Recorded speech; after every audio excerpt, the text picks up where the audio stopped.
morning, dear friends and all students.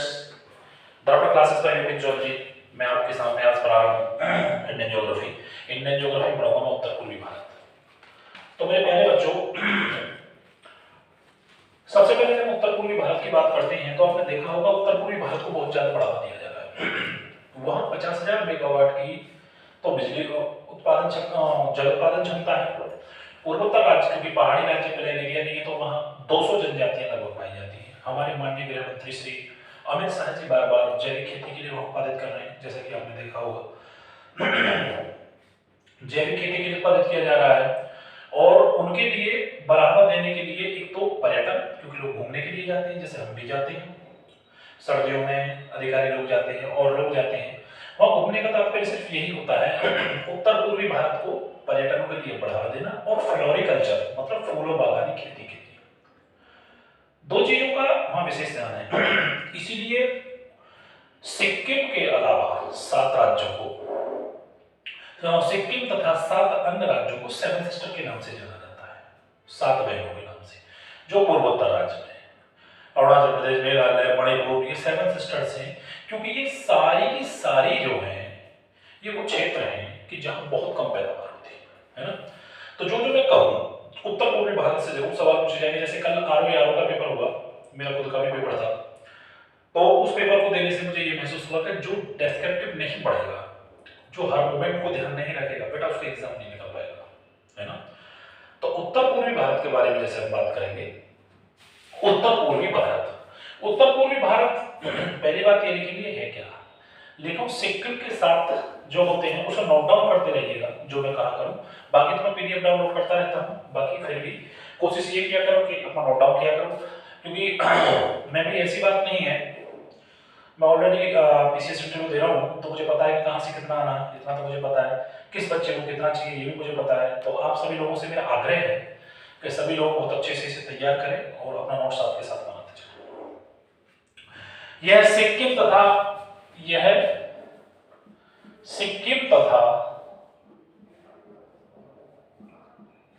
7 अन्य राज्यों का समूह है, 7 अन्य राज्यों का समूह है बेटी, अन्य राज्यों का समूह, पहली बात। दूसरी बात जो यहां देखने के लिए आती है, यह क्षेत्र पर्वतों तथा घने जंगलों से, यह क्षेत्र पर्वतों तथा घने जंगलों से आच्छादित है। क्या है? आच्छादित है, आच्छादित है। तो इनमें कुछ खास बात निकल के आती है कि यहाँ सबसे ज्यादा जनजाति यहीं पाई जाती है, सबसे ज्यादा जनजाति यहीं पाई जाती है। लगभग एक सवाल पूछा असिस्टेंट कमांडेंट ने सीपीएन 2006 ने कि भारतवर्ष में सब पूर्वोत्तर राज्य में लगभग कितनी जातियां पाई जाती हैं, तो कितनी 200, याद रखना बेटे। पूर्वोत्तर राज्यों में, या पूर्वोत्तर भारत में कहते थे, पूर्वोत्तर भारत में लगभग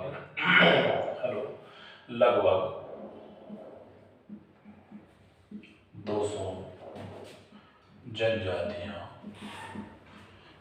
जनजातियां पाई जाती हैं। कौन पाई जाती है? 200 जनजातियां पाई जाती हैं, 200 जनजातियां पाई जाती हैं। इसकी और सबसे बड़ी खास बात है, यहाँ छोटी छोटी नदियां निकलती हैं, ठीक है बेटे, छोटी नदियां, यहाँ से छोटी छोटी नदियां निकलती हैं, है ना बेटा, निकलती हैं। जैसे रिवुलेट, एक सवाल पूछा गया, रिवुलेट नदी कहां से निकलती है? पूर्वोत्तर भारत में, जैसे कि रिवुलेट, इसे कोष्टक में डाल लीजिएगा। 50,000, एक बात और है, यहाँ 50,000 मेगावाट तक की जल उत्पादन क्षमता है। यहाँ देखो अमित शाह जी ने सिक्किम में जाके देखिए, अरुणाचल प्रदेश में जाके देखिए, असम में है, भारत पेयजल के लिए अलग योजना शुरू की है। मेगावाट तक की 50,000 मेगावाट तक की जल उत्पादन क्षमता है, जल उत्पादन क्षमता। इन नोट डाउन करते जाइए बेटे फटाफट। जो भी मैं वीडियो देखने जरा ध्यान से देखने से बेटे। दूसरी बात इसकी जो सबसे खास है, सबसे जो खास बात है, उत्तर पूर्व को या उत्तर पूर्व भारत को पर्यटन तथा फ्लोरिकल्चर के लिए बढ़ावा दिया जा रहा है ताकि लोगों का उद्धार हो सके। पर्यटन क्या है, सीधी सी बात है, पर्यटन में जाने के बाद भाई आदमी कुछ ना खाता पीता रहता है तो लोगों को रोजगार मिल जाता है। उत्तर पूर्व भारत में पर्यटन एवं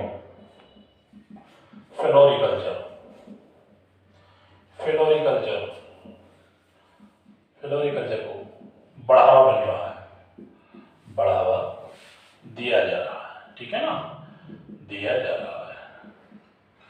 एक सबसे पहली बात, एक मैं ऐसा नहीं कि हर चीज को लिख रहा हूं, एक सवाल पूछा गया अभी एसएससी एलडीसी 2016 में कि पूर्वोत्तर राज्य का एक हाईवे है, उस हाईवे का क्या नाम है जो कि भारत से जोड़ता है। लेकिन राष्ट्रीय राजमार्ग NH-31 पूर्वोत्तर राज्यों को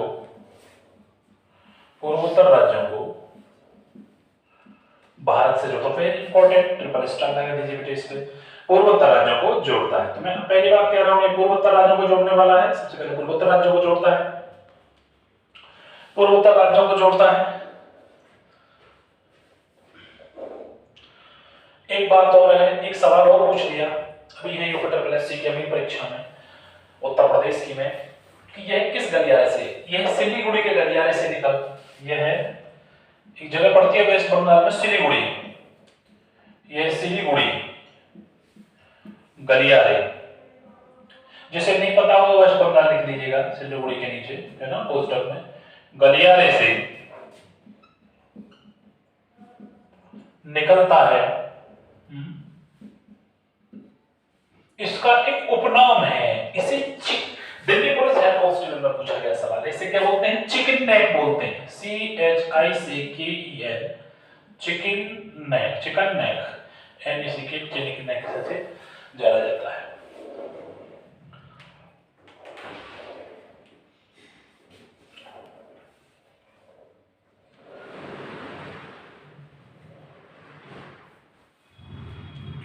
क्लियर, यहाँ तक सभी क्लियर है।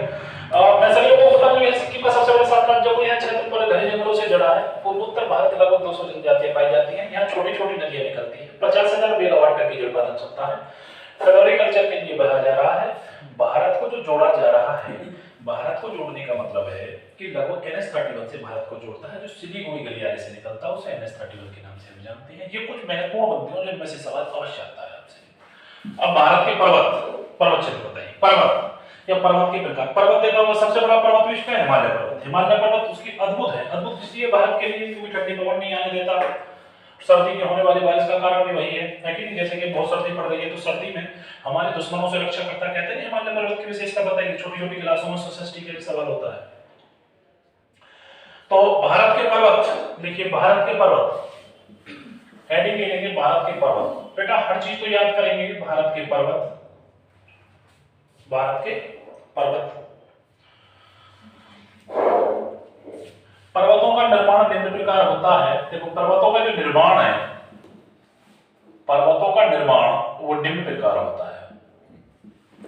मैंने आपको बताया था कि जब 33 सागर से लेकर हिमालय पर्वत का निर्माण हुआ था तो कैसे निर्माण हुआ था।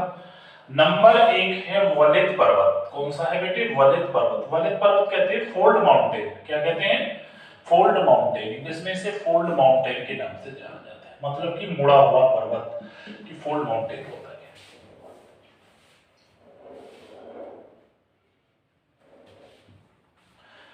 ये पर्वत, ये जो पर्वत है दो प्लेटों के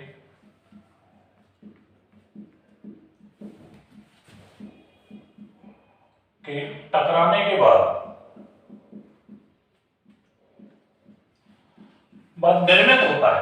किसके बाद निर्मित होता है, निर्मित। सबसे पहले यदि आपसे पूछे कि भाई पलित पर्वत बनता कैसे है, दो प्लेटें आपस में टकराती हैं उसके बाद निर्मित होता है ना, वलित पर्वत। और वलित विश्व के, अब इससे जो निर्मित पर्वत हैं वो कौन कौन से पर्वत हैं, जैसे कि हिमालय है, रॉकी है, एंडीज है, एटलस है, वो किससे टकराने से पैदा हुए हैं?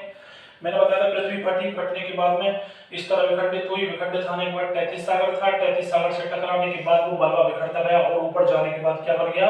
हिमालय पर्वत बन गया। हिमालय पर्वत कैसा है? ऐसे ऐसे करके अरुणाचल प्रदेश तक, आपने देखा होगा ये क्या है? हिमालय पर्वत ही तो है। हिमालय पर्वत कहां तक फैला हुआ? अरुणाचल प्रदेश तक। कहां तक? अरुणाचल प्रदेश। भारत का सबसे पूर्वोच्च राज्य कौन सा है? अरुणाचल प्रदेश। कौन सा? अरुणाचल प्रदेश। ये हमेशा ध्यान रखें, ऐसे ऐसे करके सीरीज सी बनी हुई है, उत्तराखंड वगैरह ये सभी सी बातें हैं और यहां तक ही चला जाता है, हिमाचल प्रदेश वगैरह सब है ना, कई राज्यों में फैला हुआ है हिमालय पर्वत। समझ आया बेटे? यदि कोई आपसे तो ऐसे करके समझा दीजिए, ऐसा अरुणाचल प्रदेश है। क्लियर? तो पर्वत जो होता है, पहला वजन पर्वत की यदि हम बात करें तो पर्वत की सबसे पहली बात है, ये विश्व के सबसे ऊंचे पर्वत है। देखो, ये विश्व के सबसे ऊंचे पर्वत है,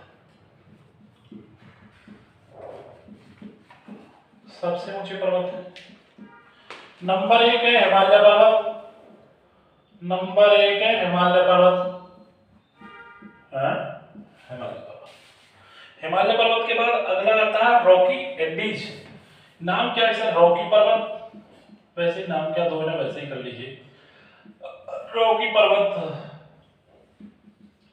एंडीज पर्वत, ये सब पर्वत ही हैं। हिमालय पर्वत, रॉकी पर्वत, एंडीज पर्वत, एटलस पर्वत क्या बोलते हैं? एटलस पर्वत, इसका भी निर्माण ऐसे ही होता है, एटलस पर्वत, है ना। और हिमालय पर्वत एक और आता है अल्पस पर्वत। कौन सा? अल्पस पर्वत, अल्पस पर्वत, है ना।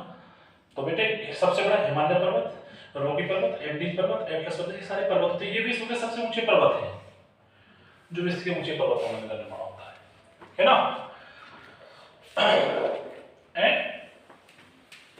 एक और होता है अवरोधी पर्वत, जो टकराने वाला पर्वत होता है, ठीक है। तो ये तो वाले पर्वत था। अगला देखेंगे, जैसे कि आप देखेंगे अगला पर्वत कौन सा है?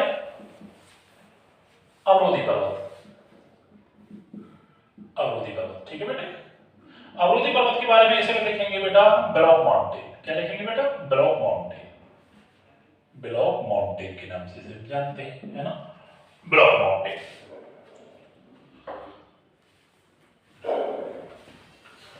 अब ये अवरोध का मतलब है अवरोध आ जाना, बीच में कोई रुकावट आ जाना। ये जमीन के नीचे धंसने से या ऊपर उठने से बनता है। इस पर्वत का निर्माण देखें, इस पर्वत का निर्माण, इस पर्वत का निर्माण जमीन में धंसने, जमीन में धंसने या ऊपर उठने से बनता है, ऊपर उठने से बनता है।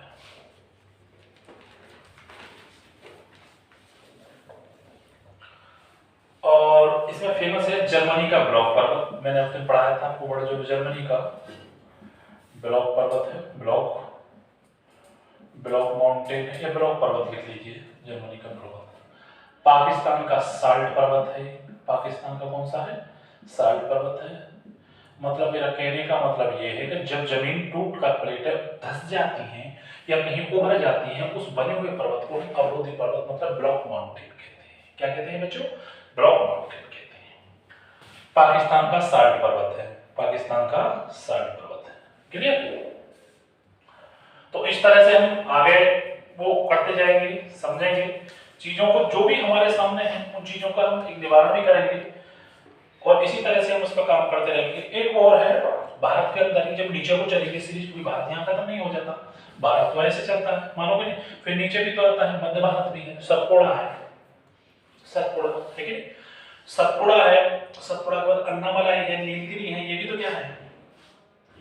भाई सतपुड़ा, अरावली पर्वत, अरावली श्रेणी है कि नहीं, सबसे पुरानी श्रेणी के नाम से जाती है। अरावली पहाड़ियों में सबसे ऊंचा पर्वत का नाम, पर्वत के बाद फिर पहाड़ी होती है, पर्वत सबसे बड़ा होता है, फिर उससे पहाड़ी होती है, पहाड़ी के बाद पठार होते हैं, पठार के बाद मैदानी भाग, मैदानी भाग के बाद फिर कौन से होते हैं, जरूर मैदान होते हैं, मतलब कि खादर वगैरह होते हैं। तो सबसे पहले पर्वत पड़ जाए, पर्वत के बाद होते हैं सतपुड़ा। आपने सतपुड़ा देखा होगा। सतपुड़ा में जैसे अभी एक सवाल पूछा गया कल आरोग्य विशेष की परीक्षा में धूपगढ़ी से संबंधित, सतपुड़ा में एक पड़ती है जिसे सेवन फोल्डेड माउंटेन कहते हैं, है ना, सतपुड़ा।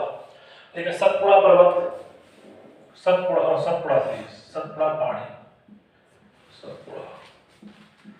में धूपगढ़ी स्थित है, धूपगढ़ी स्थित है। कौन स्थित है? धूपगढ़ी स्थित है। इसे इंग्लिश में सेवन फोल्डेड माउंटेन बोल देते हैं। क्या बोलते हैं इसे? सेवन फोल्डेड माउंटेन बोल देते हैं। क्या बोल देते हैं बेटे? सेवन फोल्डेड माउंटेन बोलते हैं। जो भी बच्चा ज्योग्राफी से पीड़ित है, जिसका ज्योग्राफी में स्कोर नहीं आ रहा, मेरा नोट्स पढ़े, मेरे पीडीएफ पढ़े, जो मेरी क्लासेस लिख के दे रहा हूँ इस बात के लिए। अभी भी जो मेरे स्टूडेंट्स हैं, बच्चों ने 2-4 पेपर दिया है, 2-4-6 बल्कि 10 बच्चे ऐसे थे, उन्होंने बहुत अच्छा परफॉर्मेंस किया है इसमें आरोग्य परीक्षा में। क्योंकि आजकल सब डेस्क्रिप्टिव भी पूछते हैं, तो डेस्क्रिप्टिव मतलब क्रोनोलॉजिकल, कौन सी घटना हर मोमेंट को पूछते हैं। ऐसे ही बता देते हैं पहले पर्वत का किसका पर्वत का निर्माण हुआ, उस पर्वत की विशेषता क्या है, तो उस पर्वत पे क्या है, क्या चीज है। उसके बाद अन्नामलाई, ये दक्षिण भारत की सबसे ऊंची चोटी है। अन्नामलाई, देखिए अन्नामलाई,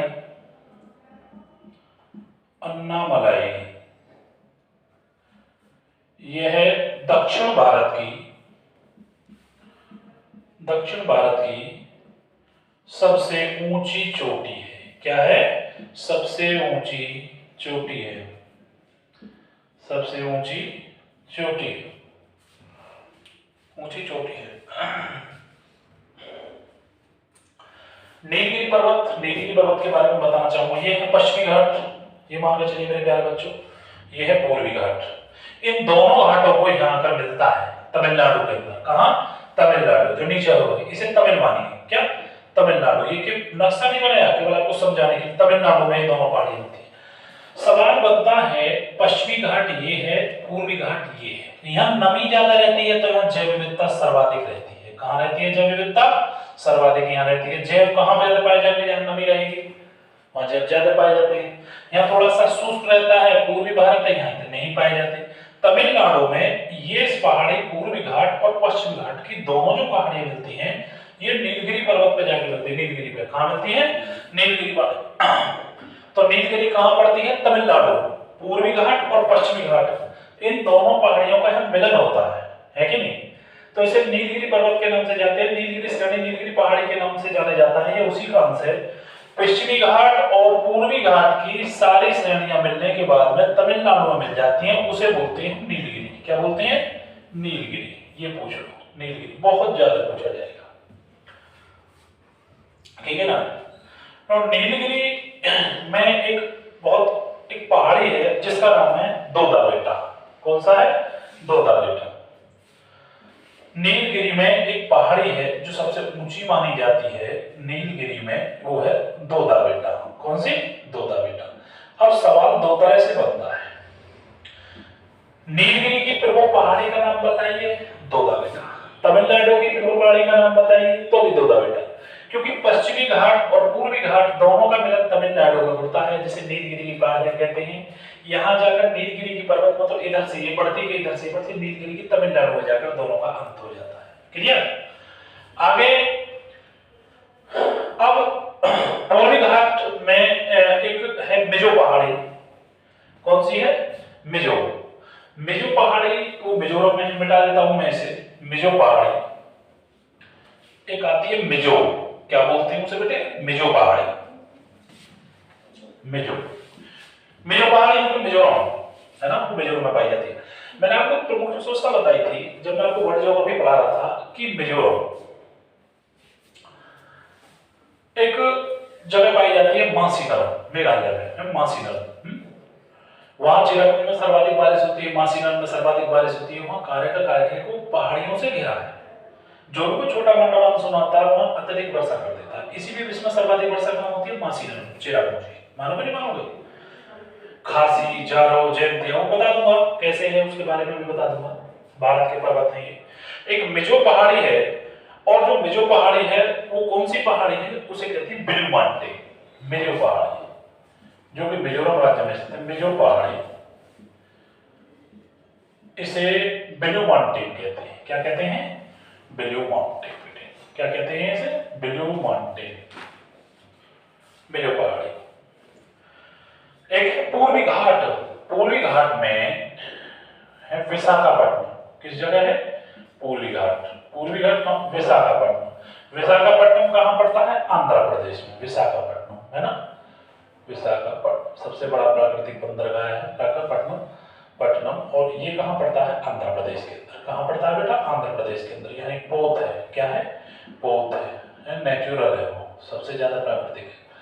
विशाखापट्टनम, पूर्वी घाट, इधर बिल्कुल पूर्व आ जाता है, इधर महाराष्ट्र वगैरह कर्नाटक के बिल्कुल पश्चिम में आ जाते हैं। क्लियर?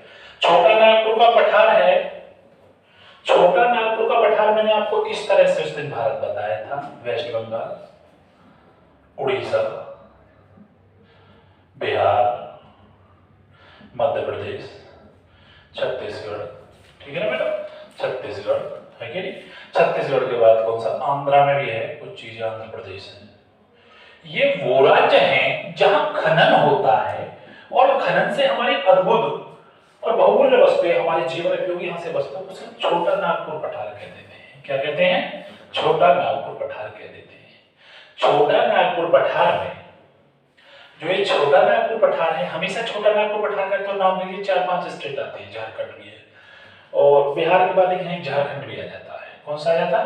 झारखंड। अब एक सवाल पूछा गया कल आरओ की परीक्षा में, ऐसा कौन सा भील इस्पाइकल लोहा है, जैसे जमशेदपुर तो नदी के किनारे आ गया, जो इंद्रावती वाला पूछा था छत्तीसगढ़ का, ऐसा कौन सा विलय केंद्र है जो नदी के किनारे नहीं है? कल उत्तर प्रदेश पीसीएस आरओ ने पूछ दिया, सवाल पूछा।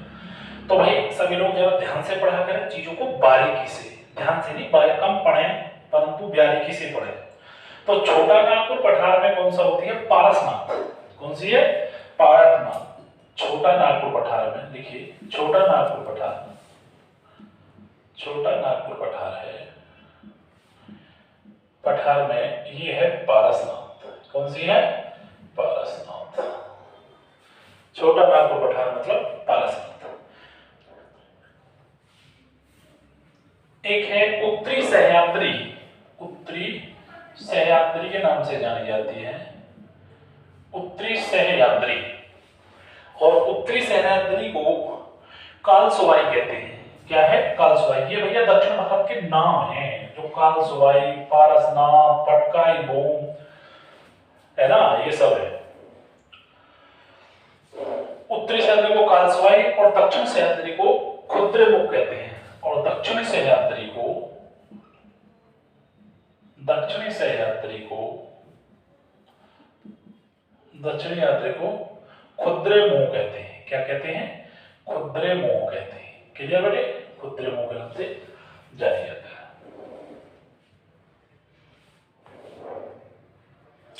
सवाल, अब आपने एक बार देखा, जो हमारा भारत है, ऐसे करके हमारा भारत का निर्माण होता है, ऐसे सब मैंने एक चित्र बनाया। इस भारत में ये उत्तर भारत हो जाता है, और ये दक्षिण भारत है। कौन सा है ये? दक्षिण भारत। पर्वत चल रहे हैं, तो सबसे उत्तरी पर्वत कौन सा है और सबसे दक्षिणी पर्वत कौन सा है, ऐसे करके बन जाता है। तो उत्तरी पर्वत जो है वो है काराकोरम पर्वत। कौन सा? काराकोरम पर्वत। लिखें, सबसे दक्षिणी पर्वत काराकोरम पर्वत, और सबसे उत्तरी, सबसे दक्षिणी पर्वत इलायची पर्वत। कौन सा है? इलायची पर्वत, इलायची पर्वत, सबसे ऊंचा पर्वत इलायची पर्वत। बस आज के लिए इतना ही, ठीक है ना? इसी तरह से मैं सारा ज्योग्राफी कंप्लीट करा दूंगा बहुत जल्दी, धीरे धीरे और बढ़ा देंगे टाइमिंग, ठीक है ना? तो ओके, गुड नाइट। मेरा चैनल आपको अच्छा लगा हो, मैं जहां तक समझता हूं आप सभी लोगों को समझ में आया होगा, और जैसा भी है मेरे कमेंट बॉक्स में लाइक करें, शेयर करें, और ज्यादा से ज्यादा सब्सक्राइब करें। Thank you.